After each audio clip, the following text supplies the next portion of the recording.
आज आम्ही तुम्हाला खूप छान प्रयोगाची माहिती सादर करणार आहोत। आमच्या प्रयोगाचे नाव आहे रॉकेट बलून।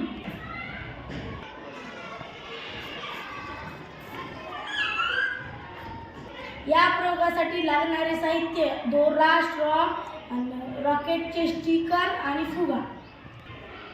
सर्वप्रथम दोऱ्याचे दोन्ही टोक उंचीवर बांधून घ्यावे। त्यानंतर या रॉकेटला चिकटपट्टीच्या सहाय्याने स्ट्रॉच्या खाली फुगा चिटकवा। आता हवा भरलेल्या फुग्याचे तोंड तोडून घ्या। मग फुग्यातील हवा मागच्या बाजूने व रॉकेट पुढच्या बाजूने जाईल। सोड।